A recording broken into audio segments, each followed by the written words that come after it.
mayam kuba ho na kubi dana masigi mayam na pam na tanari ba inspector tayay asibu puning thogat pirakpa thagatchari hanana loina mayam na kuba ho na kubi ba ki namak tasu thagatchari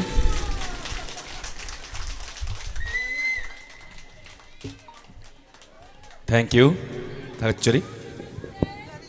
Inspector tayay ki damak ta puning thogat piboy na madam ga wagi sir ga aduga 50,000 pibire masigi damak ho ko ba ta kubi sig Thank you. Wahai mati am tang habibi. Aidi mana nang hairo hai basida. Ngasi bawda mana haiba mo indu bampo le jade ko. Ada somewhere akoigi 2022 gi loirak pa do aisida. Mana sum taba mana lummaga taba ni ngarang su akoigi James ki da lummaga taba hai batam mo yawgi. Ado mana taba do mana lummaga taba do ina dum lummaga dum taba. अदुदगी Adam अखोइसे Adam अखोइगी diamond TV की थाइना diamond radio अदुदगी सुम खरगा सुम नगनना सुम लाकपा हाइतारे अदुबो थबकना सुम चिनबनिना अदुबो मासी तुम्बा यादबगी केनोमसु लैये मासी तुम्बा यादबसी हौजिकी diamond की inspector तायाईगुंबा diamond की अतोप्पा programme जिकी सुम तारगा मथंदा तुम्गी जाइना सुम उबा हाइतारे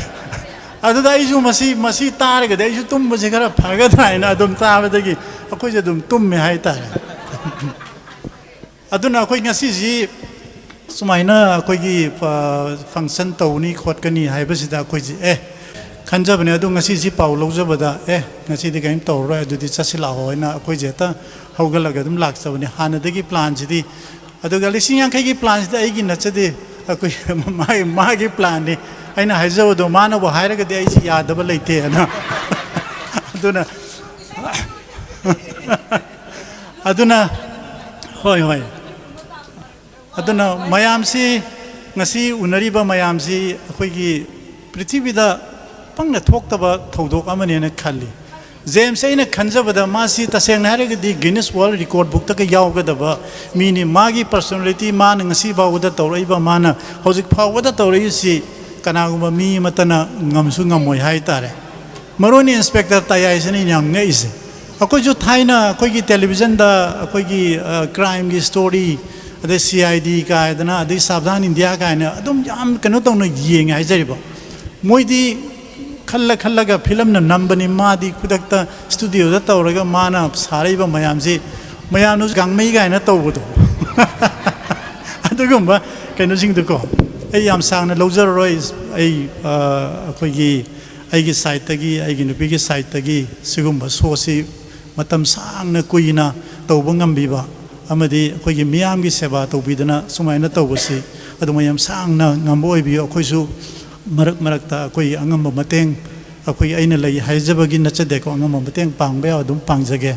ख्वाइदगी मरुओइना diamond TV की दा अखोइगी रिलीफ कैंप सिंगदा लैरिबा मयाम सिंगसिगी मयामगी अवाना सेवागी उबसिदा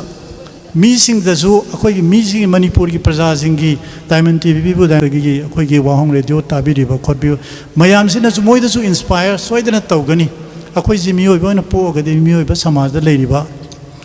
अवाबा अनातारबा मयामसिंगिसु अखोइजी मतेंग खरा पांगबा हाइबसे अखोइगी इथौ ओइबनि हाइबसि अखोइगी जेम्स तगिसु अखोइ इंस्पायर तौयेना आई हाइजनिंगी आई याम सांगना हाइजररोय